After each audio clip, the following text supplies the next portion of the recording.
Oke, baik. Kami dari kelompok 6 ingin mempresentasikan hasil dari proyek kami yang berjudul Perancangan Sistem Microgrid Hybrid Berbasis Homer untuk Penyediaan Energi di Desa Tigaras, yang disusun oleh Raffles Marlitua Situmorang, Willis Martin Sitorus.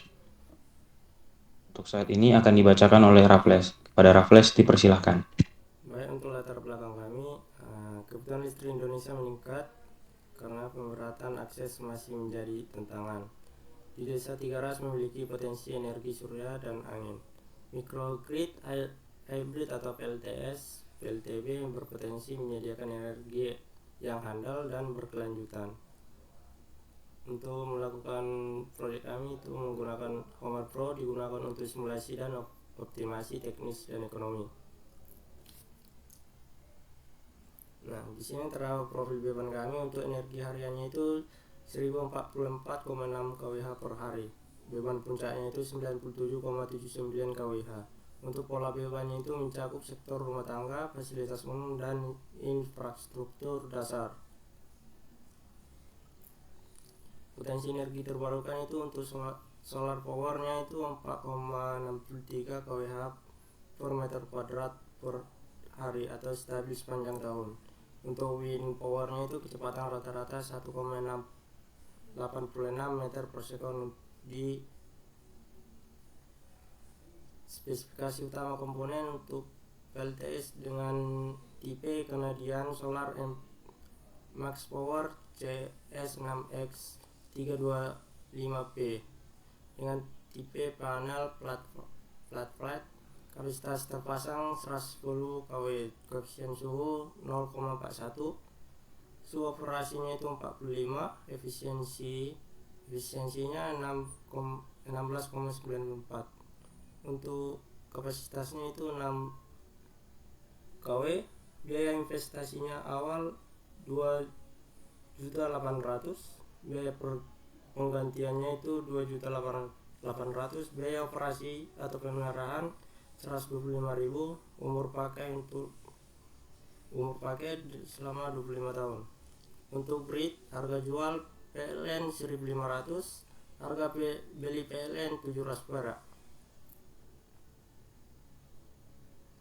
Untuk konverter dengan spesifikasi Sinexcel PWG 100, kapasitas 100 kW, efisiensi inverter 94,90%, efisiensi rectifier 94,90%, dengan umur pakai 10 tahun. Untuk biaya investasi awal 42 juta, biaya pergantian 42 juta, biaya operasinya dan pemeliharaan 5 juta.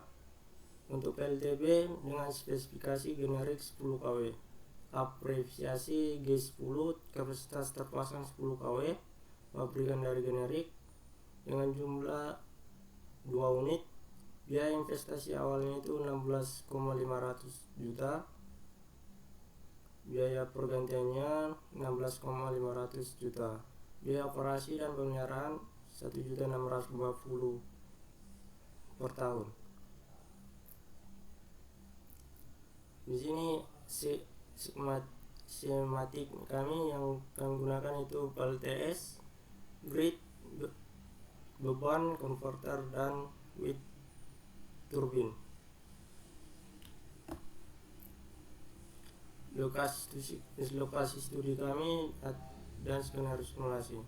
Lokasinya itu di Desa Tigaras di pesisir Danau Toba dengan potensi surya yang tinggi, angin cukup stabil. Yang sistem yang kami modelkan itu PF atau DC plus wind converter grid dengan beban 1044,6 kWh per hari dengan menggunakan Homer Pro kombinasi teknis ekonomi untuk konfigurasi optimal. Baik, saya akan kembalikan sama si Willis.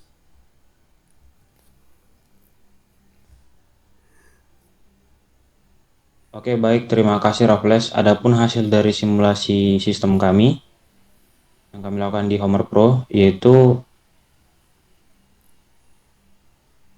konfigurasi optimal terbaik adalah konfigurasi PV Wind grid, dan konverter terbukti paling efisien untuk Desa Tiga Ras. Keandalan sistem terjamin mampu memenuhi 100% kebutuhan listrik masyarakat.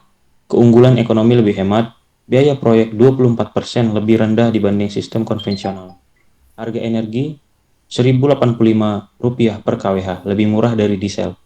Kemudian kontribusi EBT 46,2% dari total energi berasal dari tenaga surya dan angin. Kemudian untuk analisis ekonomi. Di sini kita dapat melihat bahwa sistem hybrid 24% lebih hemat atau sekitar 9,475 miliar dibandingkan sistem konvensional 12,8 miliar. Kemudian biaya energi lebih murah, hanya sekitar Rp1.085 per kWh. Rp1.085 per kWh, jauh di bawah diesel yang harganya sekitar Rp1.420 per kWh. Kemudian investasi cepat kembali atau payback period, modal kembali hanya dalam 6,4 tahun didukung dengan IRR 14,5%. Kemudian adapun analisis teknis. Nah, untuk analisis teknis sendiri, total energi tahunan yang digunakan adalah 571.200 kWh per tahun, dengan PV yang dihasilkan sekitar 240.700 kW. Kemudian wind 45.300 dan diesel atau grid sekitar 285.200 kWh per tahun. Yang dimana di sini mampu untuk memasok energi tanpa ada gangguan sekalipun. Adapun kesimpulan dari hasil proyek kami yaitu microgrid hybrid PLTS, PLTB grid, dan converter di Desa Tiga Ras terbukti layak teknis, ekonomis, kebutuhan sekitar 1044,6 kWh per hari terpenuhi dengan unmet load 0 dan renewable fraction 33-35%. Secara finansial, NPC sekitar 8,85 miliar dan harga per kWh sekitar 1083 per kWh lebih hemat daripada grid only, serta menurunkan emisi sekitar kurang lebih 200 ton CO2 per tahun. Karena itu, sistem ini direkomendasikan sebagai solusi energi berkelanjutan bagi desa. Terima kasih. Adapun hasil proyek kami yang telah kami sampaikan. Terima kasih.